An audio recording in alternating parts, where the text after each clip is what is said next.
panning around the village, and my name's Terry Ritchie. I'm speaking to you from Perth Andover, New Brunswick, where I used to be mayor until 6 years ago, which was the last time we had gorgeous sunsets here, by the way. Promise them anything, but give them God.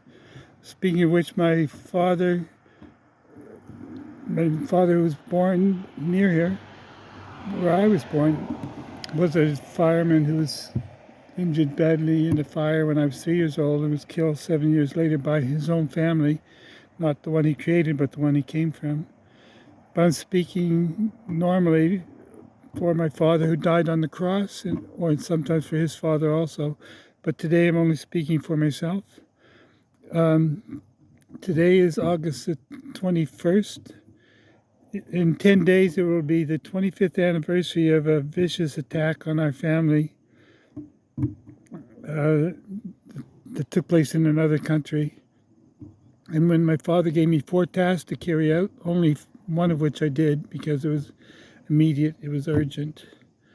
But now some of the other ones are becoming urgent too. He gave me 3 more tasks in the following week, that is in the first week of December 1997. I haven't done one of them, but apparently I'm on notice I have to do them now. I'll just outline them very briefly. The first is they all have to do with the death of Princess Diana of Wales in a tunnel in Paris, and in what my father calls a van from hell. I think you'll see what I mean, what he means. In the first place, we would be dealing with the people who planned that attack, instigated, and actually even participated in it to a very serious extent. We will not be just naming them, but we will be dealing them ourselves in our own way. My father and his father have already adjudicated that matter. There's no need for you to actually even be informed in any detail because you're not a jury.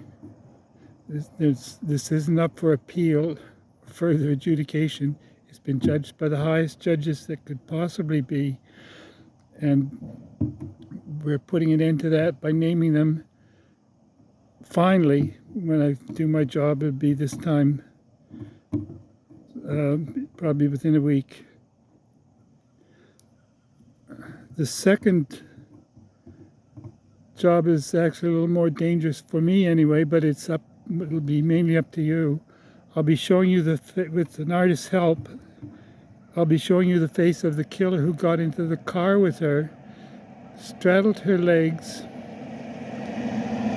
made her open her eyes and look at him and see that he didn't give a damn for her, that he was like looking into the face of a snake, actually. And then he struck her a very sharp, powerful upward blow in the middle of her chest, but as if he's reaching for her heart, right within her unbroken flesh at that point. And that is a blow that killed her. She could have survived the injuries she sustained in the accident, although Mr. Fayed didn't. But I wouldn't bet on exactly how he died either. It'll be up to you to name him. I wouldn't name him even if I knew his name. I'll just show you his face. And it'll be up to you to deal with him. You will be judged accordingly, but how you judge him.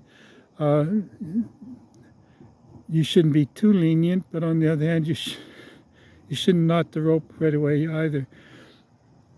The third task I hope I will never ever have to do, because my father was very angry, to say the least, when he gave it to me face to face. This is, remember, 25 years ago next month. And it sounds to me like a valedictory address, and I'd rather not give it. And we can say goodbye to you some other time, in some other way, but not like that. He was very angry. I can give you the first and last lines of that address only. It this point. The first lines are, everything that you have ever asked for, you have been given. You asked us for a place to live apart from us, where you could take your own chances, make your own choices, and should you someday decide to do so, go your own way. That's a nice part. At the end of the message, it actually is a speech. My father finished with these words, which I'm sure you will all know what they mean and know that they've already occurred, that what he wanted me to tell you has already taken place. His last words were, "You have never seen fury before. You will see fury now." I don't have to say those words again, I don't think. I think most people will know what he was talking about. Remember, it's September 1997. And I think you've seen fury since. When I'm right at the moment, I'm speaking only for myself. When I speak again, it'll be in the name of my father, and as indicated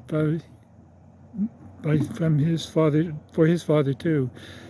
Especially in the first instance where we name the people who were instrumental and not instrumentally designed and brought about this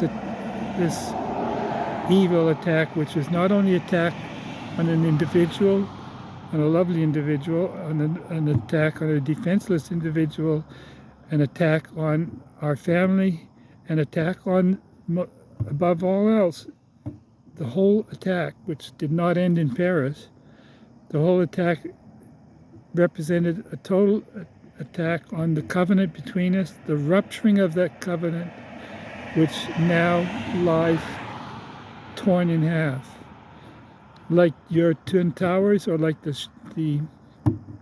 memorial at Vimy Ridge, where the covenant was actually renewed in April 1917. The covenant consists of two equal parts.